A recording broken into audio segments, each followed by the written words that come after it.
right, welcome to another episode of A Fresh Perspective with Jeff Charles, where I'm always bringing you those fire interviews, those fresh conversations, those fresh perspective, where we prefer truth over narrative and principles over politics. This is your boy, your favorite conservatarian, contrarian, Jeff Charles, and I'm glad to be with you again. We've got another great conversation coming up. But before we get into all of that, make sure that you know what to do. Like, share, and subscribe. 1, 2, 3, like, share, subscribe. It only takes 5 seconds. Just clickety clack, clack, clack, like, share, and subscribe. If you haven't already subscribed to my channel, you're not doing life right, because that way you'll be notified whenever I upload a new interview. And I'm doing them every week, and I'm releasing 2 interviews per week. So I've had some excellent conversations, so definitely check those out. Also, if you want to support my work, there are links in the show notes. Venmo, PayPal, CashApp, all the good stuff. I appreciate all of it. It helps me bring you this awesome content. And I also want to remind you that LibertyNation.com is a proud sponsor of A Fresh Perspective with Jeff Charles. Check out LibertyNation.com for all of your conservatarian news, original articles, analysis, videos, podcasts, Liberty Nation Radio, and their signature TV program, The Conservative 5. All on LibertyNation.com, conservative news where truth matters. Now, without further ado, I'm going to bring on my boy, my friend, my favorite thug, Darvio, the Kingpin Morrow, founder of the FCB Network, where you can find amazing podcasts like A Fresh Perspective with Jeff Charles and plenty of others. What's going on? What's going on, man? I mean, the first thing I noticed, like when we were in pre-show getting ready, is that big ass jug of water that you have. Yes, my magic water jug. Yes, because my throat gets dry, especially when I'm talking all day. My throat gets dry, my tongue gets dry, and I can't talk good. All right. So, how you been, brother? I've been good, man. Been good. It was nice seeing you at CPAC. Yeah. Hey, we definitely brought the culture to CPAC. If you wanted to know where the culture was, you went to the FCB booth, because I think probably about 60% of all the black people that was at CPAC was at our booth. Yeah, that's right. That's where they were all congregating. A black booth? Nice. Right. Exactly. So, but yeah, man, it was good to see you, man. Kick it a little bit with you and your lady, man. So yeah, that was dope. Well, what did you think of CPAC this year? I'm curious. You know what, man? I know, like, it was a lot of controversy or whatever about who was invited and who wasn't and all of that. But they showed us love. You know what I mean? So that's all I can go by. I can go by how they treat us. And they knew who we were. They knew what we was about. You know what I mean? Like we do things a little differently in the punditry and news space here. And they knew that. And, they showed us love. We had some great interviews. It was real cool to there was a guy who was a state rep, Florida state rep, oldest, one of the oldest white men you'll ever see, right? And he came to us as we were packing up because he specifically wanted to talk to black folks. Like he wanted to have, and it wasn't on some, let me tell you, darkies, you don't have no daddies, right? Like it wasn't like that.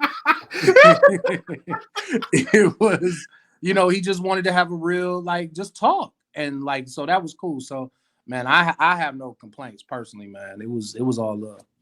Cool. Well, before we get into the other stuff, because we're going to talk about some stuff, but why don't you let the audience know who you are? Like, who's Darvio Morrow and what is the FCB Network and all of that? Tell us all about you.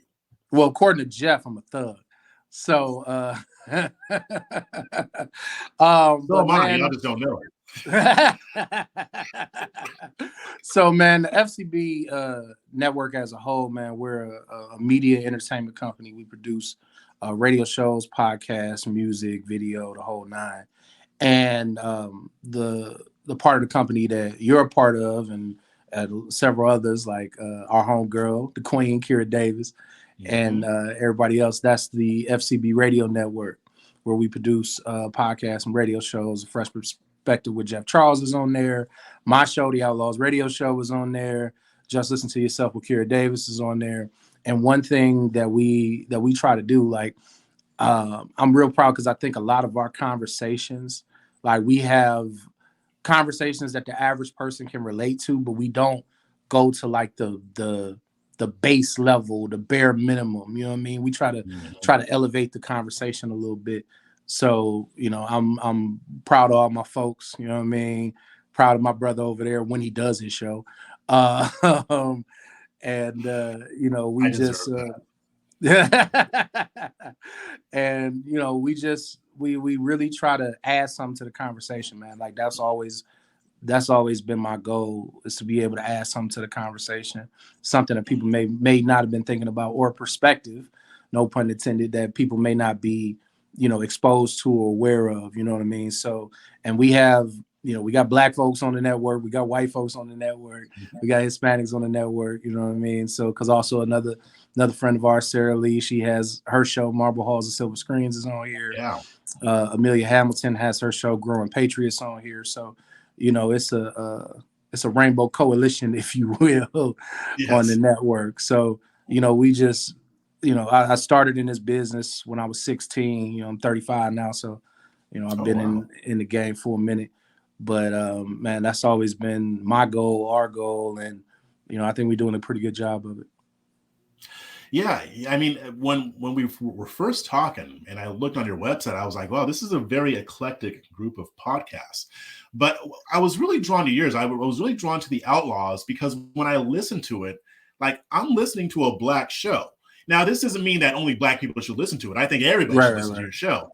But it's like I'm listening to a regular black show that I would hear on the radio, or whether it's Breakfast Club or others, because you talk about the pop culture, you'll talk about the stuff, you know, all the hip hop, you'll talk about everything, but then you'll also have an area where you're talking about politics with Dante, and he brings talking about perspective, he brings a very interesting perspective because he's a conservative, but when he breaks down politics, he goes deep. He doesn't just go to the surface level with the talking points.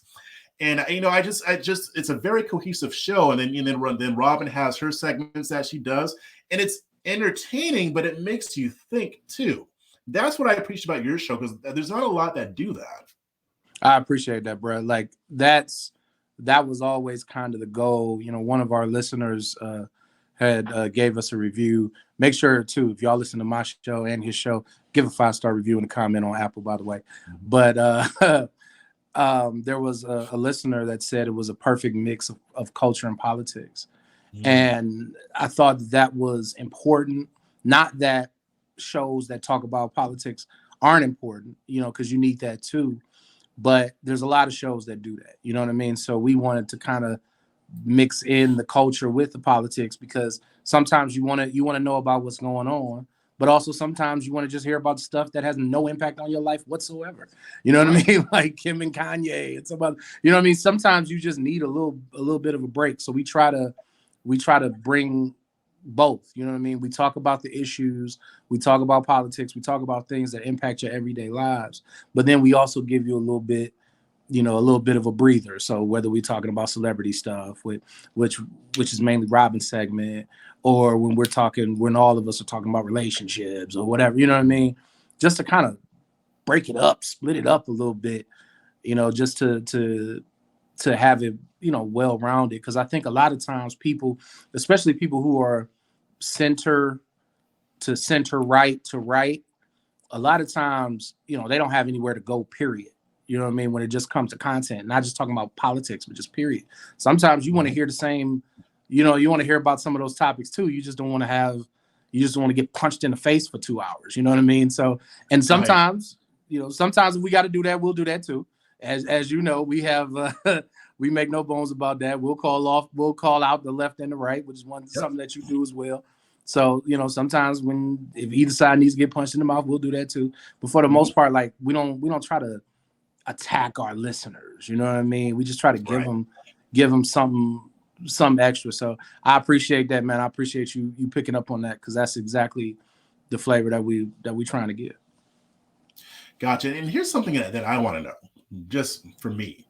Where did your nickname come from? Where did Kingpin come from? Was that based on like the Marvel character, or was that something else? No, man. You know what? That started in junior high. So Oh, okay. And I hate to say this because it means Jeff is right a little bit. I usually am. So in junior high, it might have been a little bit of a thug. Little bit. Was thuggish. I put it like that. The thug adjacent. Yeah, I was thug adjacent. There you go. So, because and as we've talked about before, I'm from the hood and stuff like that, and I had that dynamic of living in the hood and going to private school at the same time. So you're dealing with two worlds every day, in and out, in and out, in and out. And so, I had a little clique that, we would get into trouble and we all just kind of had nicknames. Like it started because I used to call like my group, my circle, we were the Untouchables, right? And people would think that came from like a mob reference, but it actually came from, and this shows you the type of school I went to, it actually came from like in the 6th grade learning about the caste system in India, right? Oh, okay. And hearing that the lowest of the caste system was called the Untouchables. And me and the people that I hung with, like we felt like we were the outcasts, we were the, you know what I mean? So we took that and used that and added that to our name and our identity and turned it into something positive. And then later, the whole mob references and all of that came from that, and then that's where the whole Kingpin came from. Gotcha. As a black nerd, I was hoping it was based on the villain in Marvel, but I didn't learn that. I didn't learn about him until later. Like yeah. I was damn near grown when I. The actual origin story is actually a lot cooler than the alternative, so I'll take it. Because I'll tell you this, because once again I'm a very, very diverse person, so I wasn't a black nerd, but I was nerd adjacent. So growing up, I wasn't a Marvel guy. I was a DC guy. So I didn't learn about that stuff until later. You see the Batman yet? No, not yet. Oh, dude. I saw you. I saw, no disrespect. I don't mean no disrespect, but I saw my guy from Daily Wire. I saw Ben Shapiro comment about it, and I saw you comment about it, and I'm like, I'm probably going to trust Jeff on this. You probably should. Yeah.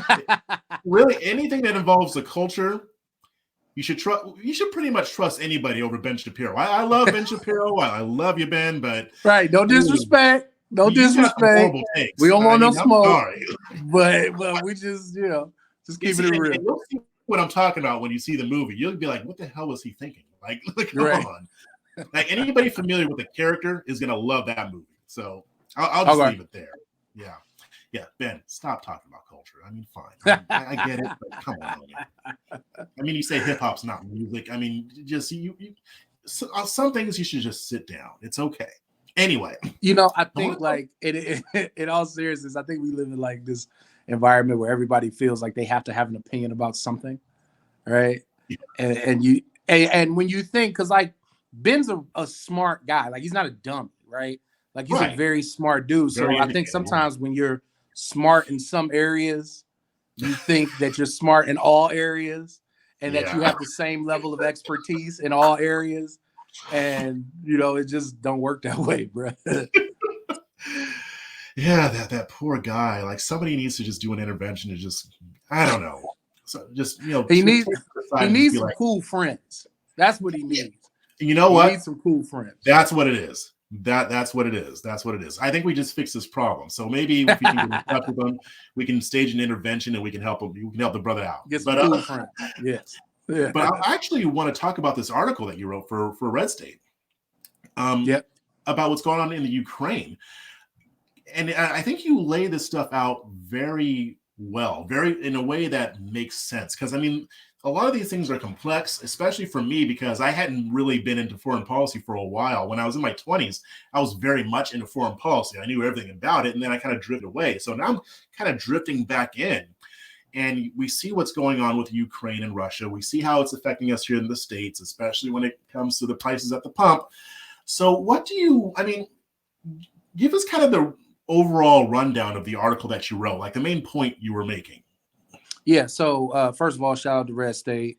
Shout out to our mutual homie, Jim Van Laar, for running that op-ed. I appreciate it.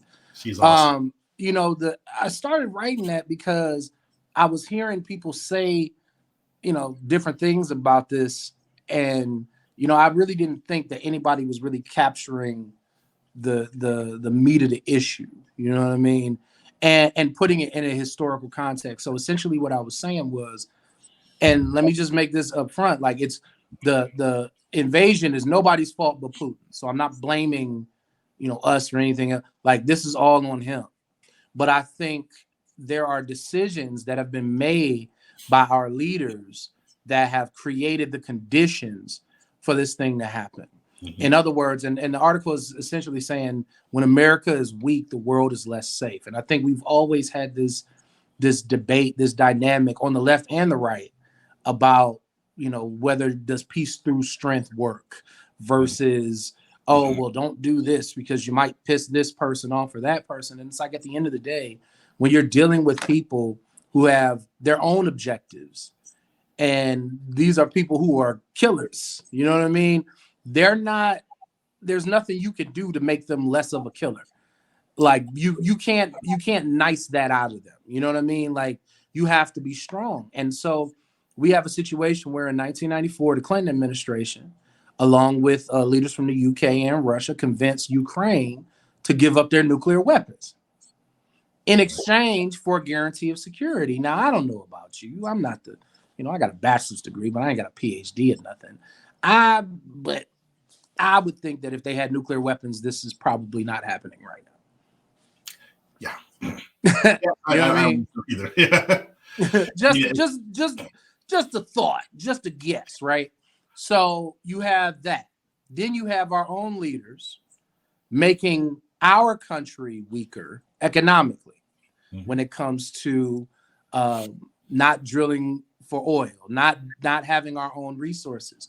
And people will look at that and say, okay, well, how is it connected? Well, it's connected because our friends in Europe got addicted to Russian oil when they could have been buying it from us. And so now it ties their hands on how they can fully respond to Putin. They're still, dilly-dallying around about whether they should do a full sanction on his oil or not, which is 40% of their economy. If you want to shut down Russia, shut down the oil. But they can't do it because they rely too much on his oil. And if we had been drilling for our own oil, they could have been buying it from us, which would have been creating jobs for us, bringing money in our economy and giving them freedom. And on top of that, we've done things like aid and abet China. We've gotten rid of our jobs, took them over there. Now we're addicted to cheap Chinese crap, right? So what does that do? China's taking our money and competing with us and aligning themselves with Russia. So we're funding our adversaries.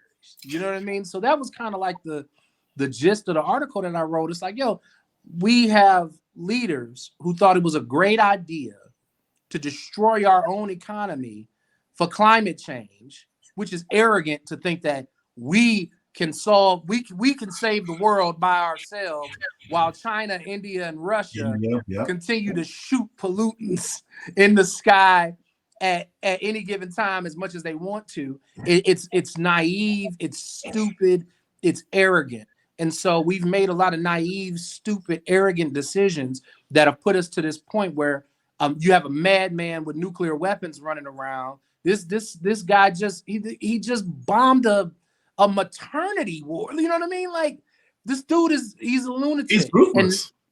And now our hands are tied because we've made stupid decision after stupid decision, thinking that this is how you keep the world safe. It's not how you keep the world needs a strong America.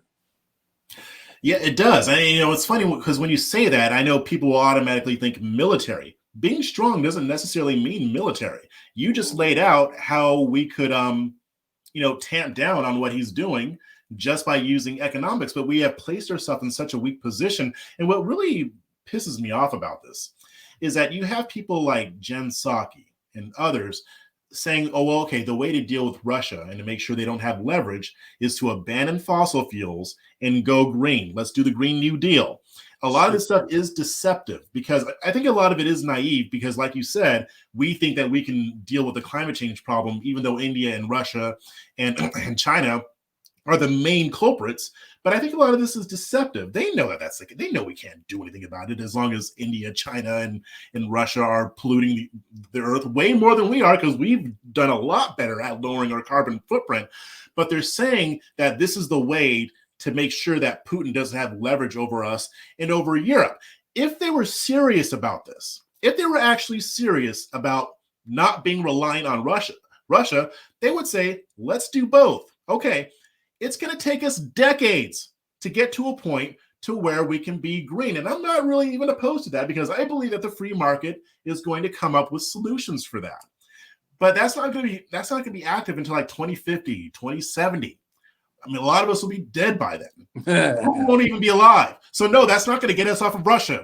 That's a long-term solution. So while we're working towards that, why don't we drill, make our own oil, and fix the problem that you just laid out as quickly as possible. Instead of Europe mainlining Russia's oil, they get it from us because we are more concerned about their interests and mutually beneficial arrangement than they would be with Putin. But right. They're not saying that. So what's the agenda here? Because that's common sense. A 10-year-old could figure that out. So why are they not doing? Why aren't they saying, let's use fossil fuels until we get to a point where we don't need them anymore? Well, I think there's a couple of things. There's a lot to unpack there. First, back to the military part that you mentioned earlier.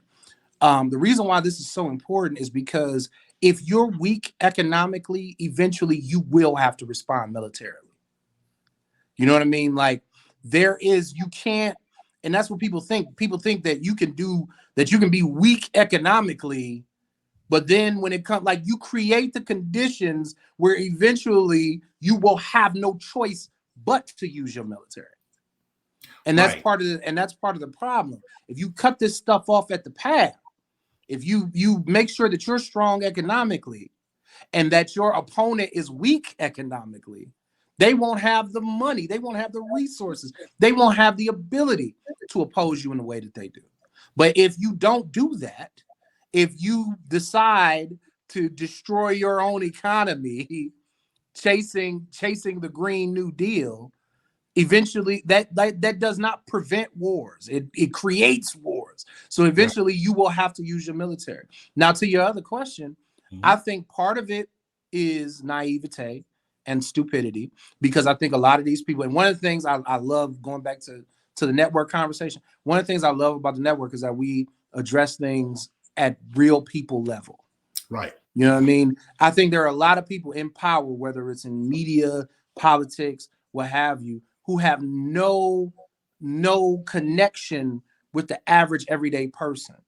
So their naivete is partially as a result of the bubble that they live in. You know what I mean? When's the last time Joe Biden had to go put gas in his own car? You know what I mean? Like so they don't have to deal with this stuff. So it's easy for Pete Buttigieg to just say, well, buy an electric car. Well, everybody can't afford, right. Everybody can't afford that. You know what I mean? Everybody can't afford to go drop 60,000 or more on an electric vehicle, especially right now. Especially right now in this economic situation. So I think part of it is just they're just naive, they're in a bubble, and they don't know how the real world operates. I think the other part is that they're zealots. Like, this is their agenda. Mm-hmm. They're going to go to their agenda. It doesn't matter what happens. All they care about is their agenda. And for me, I'm not against renewable energy. I'm against stupidity. Right. And it's stupid when we have enough oil and natural gas to power this country for the next 100 years. It's stupid to say we're going to just throw all of that aside for this technology that isn't even ready or competitive yet. Mm-hmm. To me, the approach should be all of the above. That's what I believe. But they don't believe that because they're zealots. This this climate stuff is like a religion to a lot of these folks. You know what I mean? Mhm. And the climate god will have no gods before him. You know what I mean? Yep. So at the end of the day, it doesn't matter what the reality of the situation is. They still see this as an opportunity to get their overall agenda, which is what they wanted in the first place, done. Yeah, I think so. And I think it's even beyond climate. I think that a lot of it doesn't even have to do with the climate. If you look at the Green New Deal, and I can't remember all of it anymore, but a lot of that stuff had nothing to do with the climate. A lot of that stuff was just more about let's push a progressive agenda. So I think that's also part of it too. That's what this is. That's what this is. This is that agenda. You know, we me and Dante on my show, The Outlaws, we debate sometimes of whether they don't know what they're doing or they know exactly what they're doing. Yeah. I don't think that there are people in a smoke-filled room sitting saying, hey, we're going to try to screw, let's figure out how we can screw over the farmer in Iowa, right? Like, I don't think that they're doing that. I think, and this is actually more dangerous, I think they really believe this stuff. Like they really believe that this crap is in the best interest of humanity. You know what I mean? They really, truly believe it, which is why it's almost impossible to get them off of that. Where even when it would benefit them politically, they're willing to do damage to themselves because they are committed to this that much. Yeah, it's sad, and I think, but I think a lot of it goes back to what you said too. A lot of them are insulated, so a lot of progressives don't actually have to deal with the consequences of their policy. Like if you look at the defund the police movement, that contributed. It wasn't the only thing. It wasn't the only culprit, but it contributed to the skyrocketing crime rates that happened all across the country, especially here in Austin. I can guarantee you, not a single one of them got robbed, shot, beaten up, or mugged. They pushed for this stuff because, a large part because it doesn't affect them. They're not going to have to deal with the consequences. So they're not a farmer in Iowa, so they don't have to deal with it. So they're insulated from it. So they don't really even understand how. I think some understand and some don't. Like that is that question again. I think some of these people know what they're doing, and then others are just naive. I can't tell you what the ratio is or what the percentages are, but I think both are true. But either way, they don't really understand how destructive they are being. No, well, and they don't ever have to, and I said this in the article, they don't have to deal with the consequences of their dumbass decisions, right? So they don't have to, they're completely insulated. So they get to go out and push stupid policies on the rest of us, right? And then they get to go home and pat themselves on the back and feel good about what they did. Meanwhile, cities are burning and like they've created all this chaos. And you know, that's largely the problem. I think we have a huge disconnect when it comes to the elites in this country.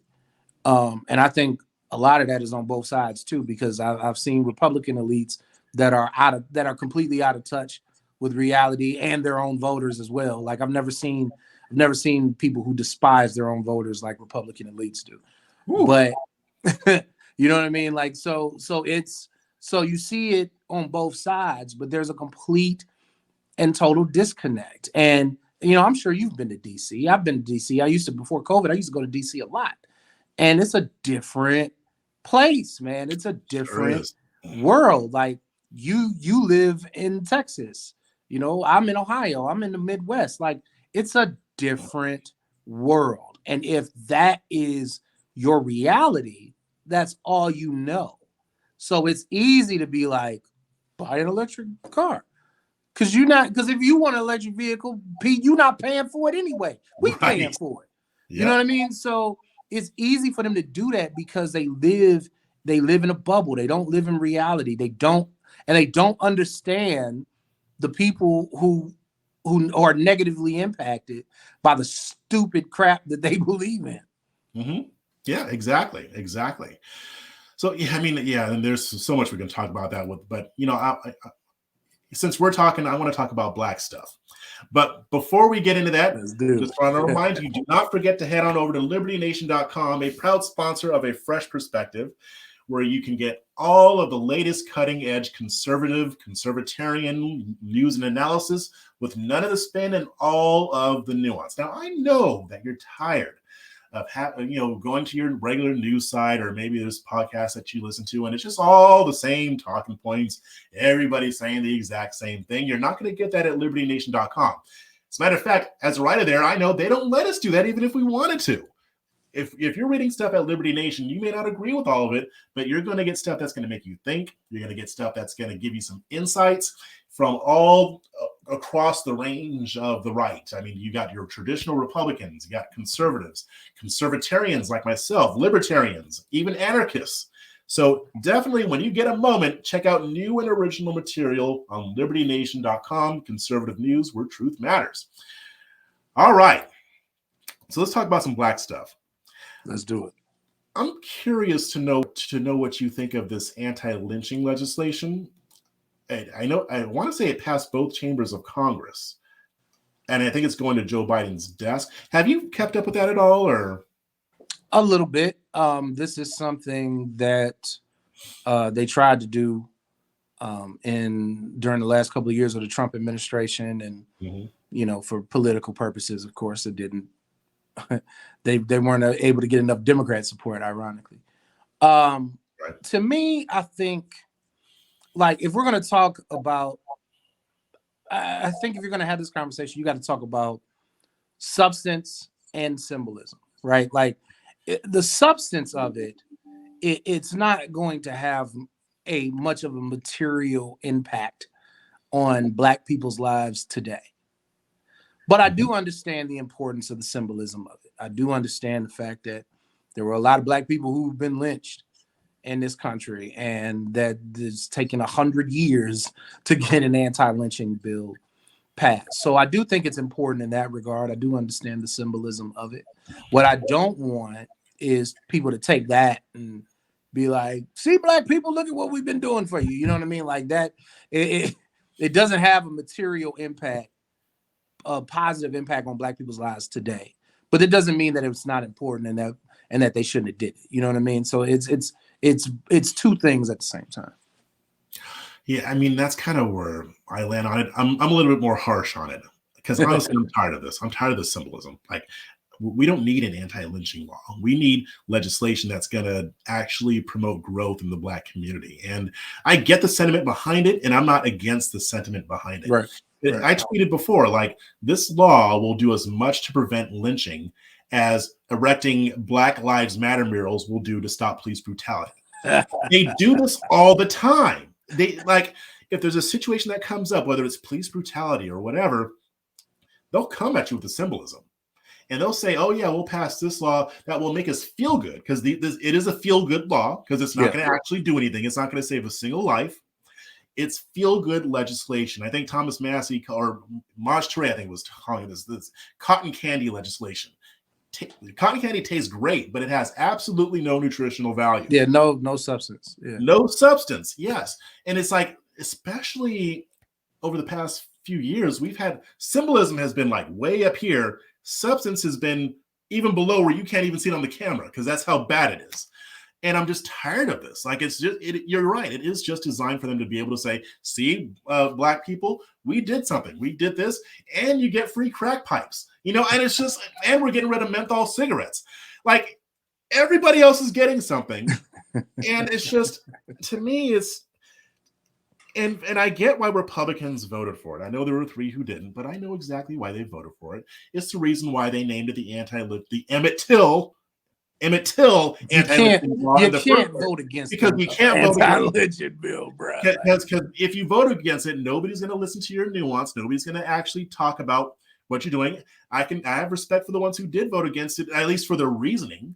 But at the same time, if they would have voted for it, I wouldn't blame them for that either. I'm not. I guess I'm not really necessarily against it, but it's just, to me, I want let's take care of that stuff after we actually fix some issues here. Am I making sense? Well, yeah. I mean, I don't disagree with that. I mean, it's one of those things where you can't oppose an anti-lynching bill, right? It's just nobody's trying to hear that conversation. So I don't oppose it.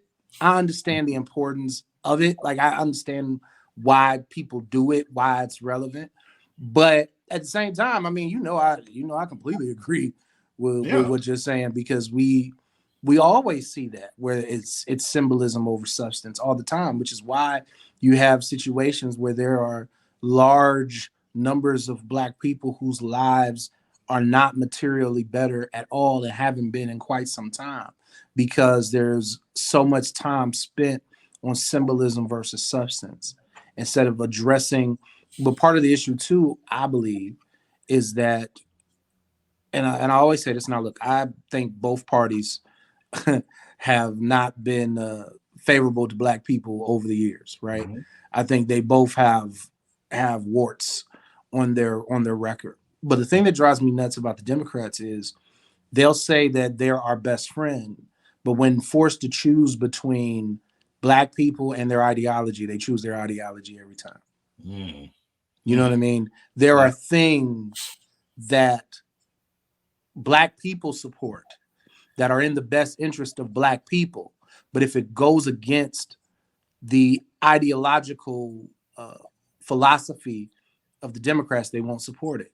You know, educational equality, school choice is a perfect example of that. Yep. Black people in very large numbers support that. The Democrats typically, at least Washington Democrats, because when you get to some Democrats in urban cities, you'll find a lot more support. Yeah, they're more open for school choice among a lot of urban Democrats, especially traditional Democrats, not these woke ones now, but right.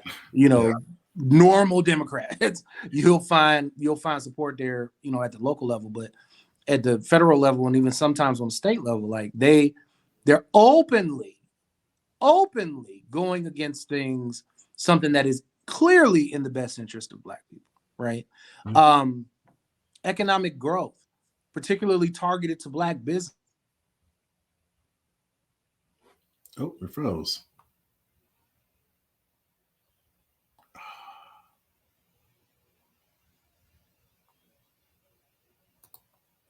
I think that's part of the problem. Part of the problem is a lot of the things that could really address our issues. I talk about Black business a lot, because statistically, even to this day, there are still Black businesses still hire more Black people than businesses that are not Black owned.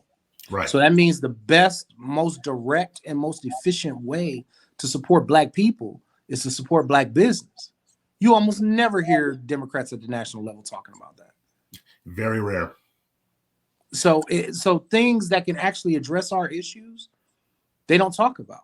So I completely agree in that regard. It's like, I understand, especially my family is originally from the South, and so I get why people care about the anti-lynching bill, and I don't want to take a dump all over it.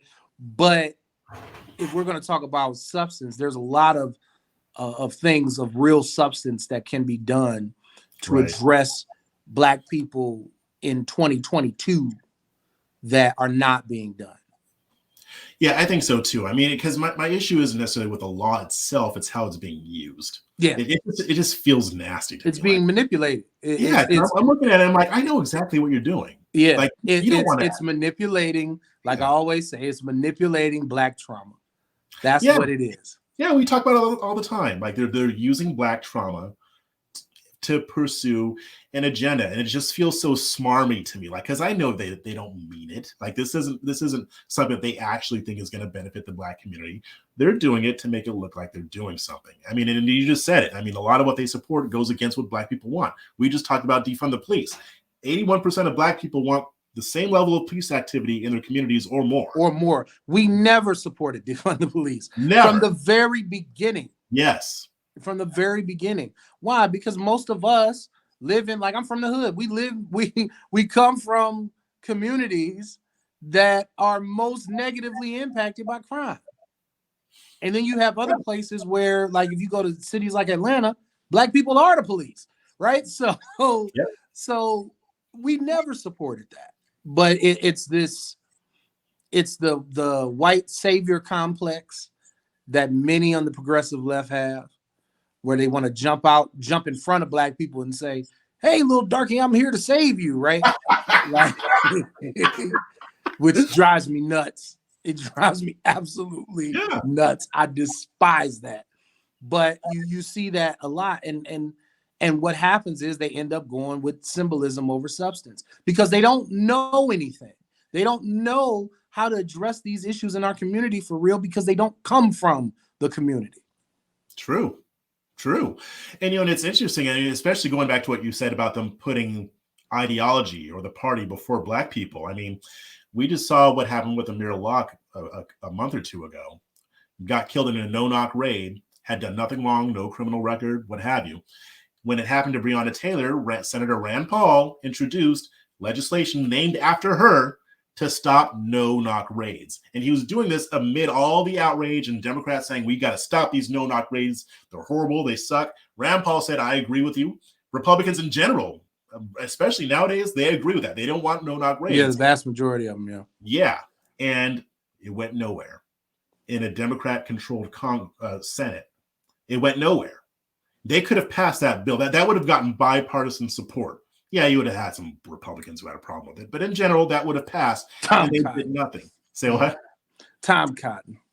Yeah, exactly. I got a bad cough. Yeah, isn't it weird how when we talk about statism, like that name kind of comes up, you kind of think of cotton, not picking cotton, but just cotton just in general, Yeah, it's kind of weird. And the same thing here, Amir Locke, they're not going to do anything about it, and they easily could. So to me, I think that the Democrats didn't want to take it up because they didn't want to admit that a Republican senator and the Republican Party supports it. We know that because they did the same thing when they torpedoed Tim Scott's bill. Mm-hmm. And that is despicable to me because you're saying that this is an existential threat to Black people. And then you torpedo something that is designed to address it, regardless. And of course, their excuse is always, oh, well, it didn't go far enough. So you mean tell me you can't pass something and then go back? Thank you. And address it later when you're in charge? No, that's exactly what I was going to say. You didn't want a Republican to get credit for it. Mm-hmm. So miss me with that BS. I'm really trying to keep it clean here, Jeff. Miss me with that garbage, because that's all it is. You're using Black trauma for political benefit. One of another egregious way that they did that is with the voting stuff, where they purposely pivoted after Build Back Better and all the other stuff that they tried to do after it failed. It was like, all right, well, look, Black people ain't too happy with us. We got to do something to make sure that they show up. So let's gin this up and tell Black people, hey, if you don't vote, you ain't gonna be allowed to vote. What? Like, no, it makes no sense whatsoever. And then when you call it Jim Crow 2.0, another one of our colleagues, Alex Harper from Not Another Political Podcast, he interviewed. Well, he didn't interview. He just ran into a couple of older Black people at CPAC, as a matter of fact. Okay. These two older Black ladies, and one of them was like, look, I'm from the Deep South, and one of my relatives, my cousin, was lynched. My cousin was lynched and had his genitals mutated. So it was like, imagine how offended she is to hear them call this Jim Crow 2.0. It's insulting. It's absolutely insulting, and it shows that you have no idea. It is trivializing Jim Crow. Yeah, and how bad Jim Crow really was. Yeah, and anytime I talk about it or write about it, I will say the Democrats are downplaying Jim Crow. I don't even say that they're trying to exaggerate the way things are going right now. That's not what they're doing. They're downplaying Jim Crow to make it sound like it wasn't that bad. That's basically what they're doing. It's just the same thing that people do when they want to compare everything to Hitler. They're downplaying what the Nazis did to make a political point or whatever. Yeah, everything is Hitler. Everything is Jim Crow. Everything is a Nazi. And it's like, when you do that, you really diminish how bad and how traumatizing those things really were. And it's offensive. It's offensive. It's emotionally abusive. Mm-hmm. You know what I mean? To manipulate Black trauma is disgusting. It's absolute, and it's shameful.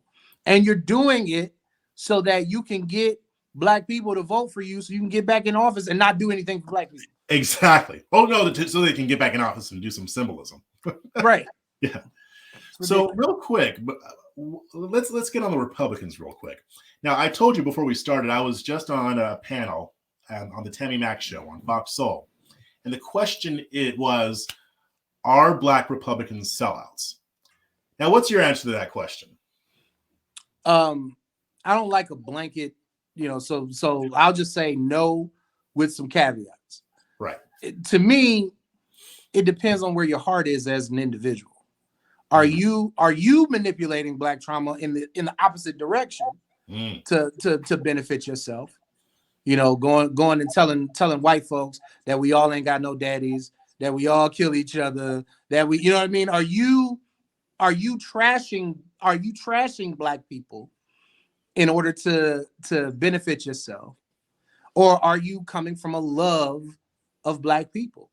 And that doesn't mean necessarily that you have to agree with everybody's politics. Right. It doesn't mean that you can't criticize. But where is it coming from? Is it coming from a place of love, or are you pimping your melanin in order to make money from people who don't know any better? So to me, that's kind of how I separate the two.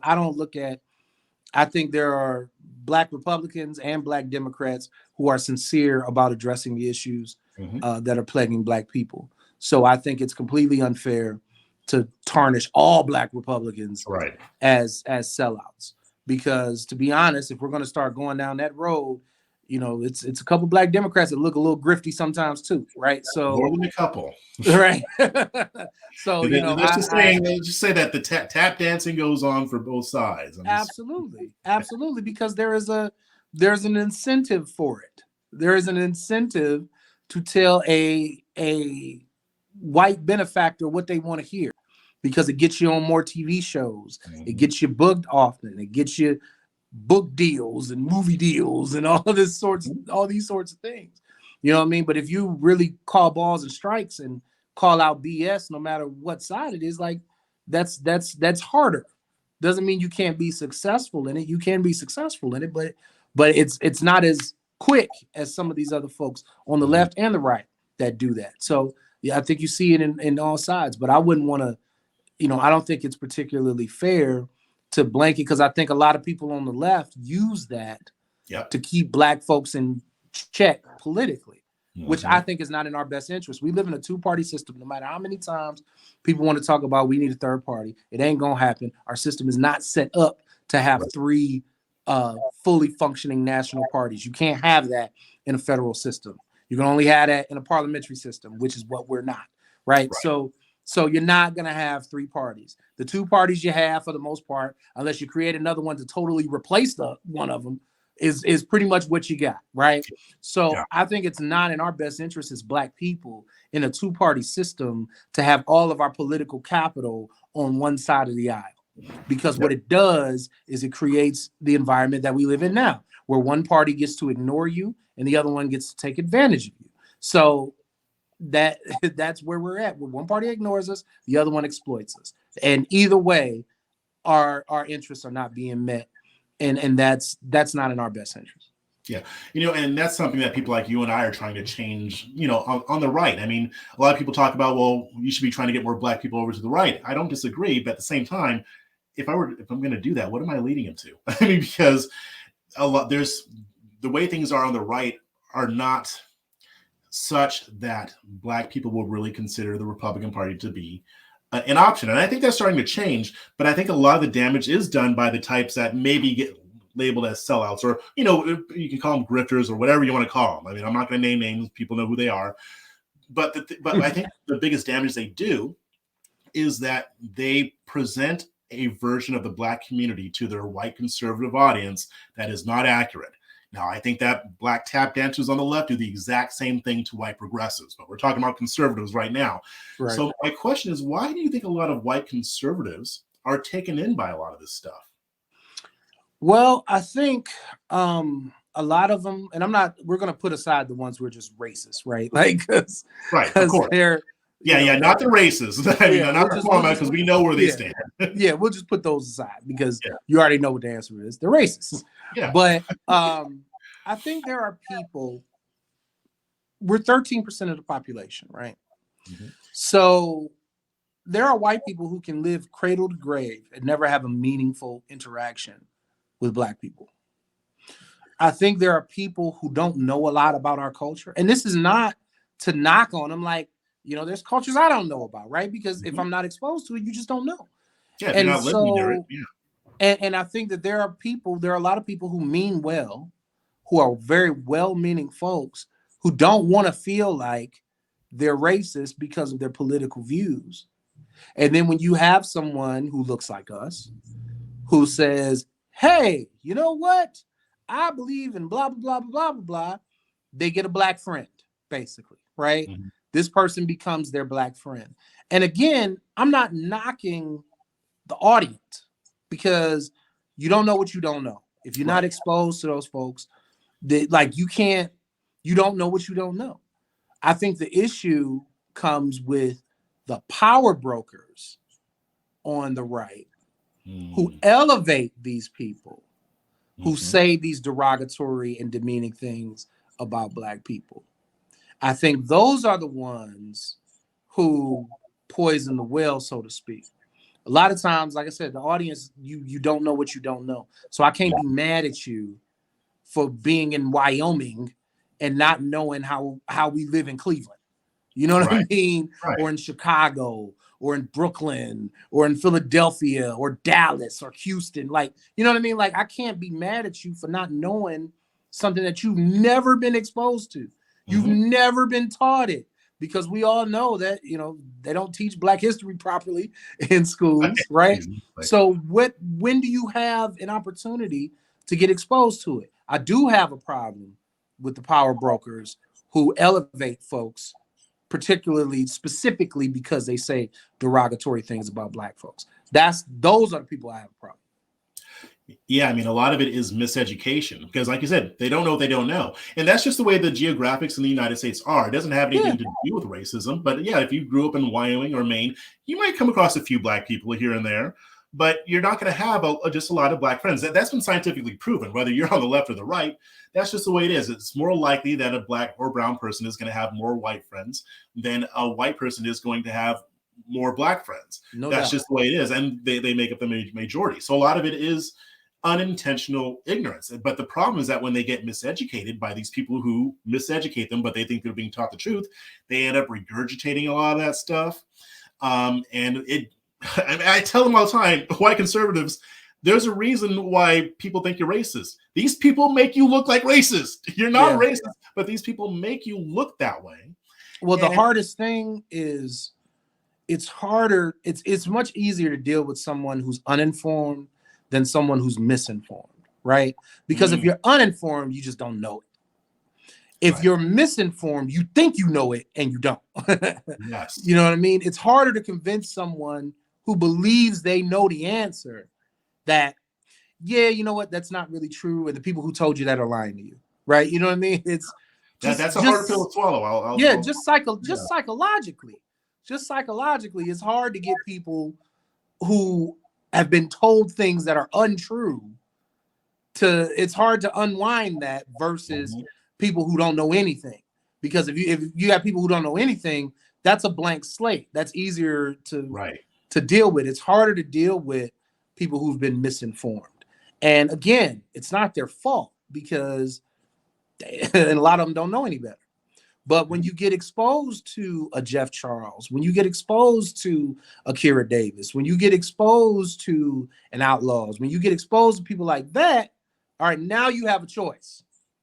Now you have an option. So now you get to choose. And that's, to me, what people need to do on the center right and right is give the white audience, this white conservative audience that we're talking about, give them a choice. Right. Because now, if they know Kira Davis, they know Jeff Charles, and they know some of the other people that y'all know who we talking about. If you choose them, okay, now that's a deliberate choice because you have an alternative now. For a lot of these folks, they either don't have an alternative or they don't know who the alternatives are. Yeah. And that's funny because sometimes when we talk about this stuff, people say, oh, you're trying to get people canceled. No, I want them to have a voice. I'm not saying to subtract their voice. I'm saying add on more voices. Exactly. Like the conservative movement needs to know that Black conservatism is not a monolith. We don't all think alike. And yes, you need to hear from as many of us as possible. So that way you can choose. Maybe you choose more of what Darvio is saying, or maybe you take pieces from each. Because when it comes to policy, I don't disagree with a lot of these people on much. But as far as messaging goes, people need to hear an alternative. And the good thing is that with alternative media, we don't have to wait for gatekeepers. Yeah, that would help if we can get to the prime time. But at the same time, we've got our alternative media, and we are able to get around that. So I think that it is going to change. But yeah, I know you have a heart out. So why don't you tell everybody where they can find you? Yeah, y'all can follow me on social media at all platforms at D the Kingpin. That's DTHEKINGPIN. I spell it because most of the time Black people spell the with the THA. This is the THE. So you can, if you want to get more information on our shows, on Jeff's show, my show, Kira's show, our podcast, you can go to FCBradio.com. That's FCBradio.com. Make sure that y'all subscribe to our podcast. You definitely will enjoy it. Awesome. Well, thank you for having me on, and I can't wait for the next time. Absolutely, man. I appreciate it.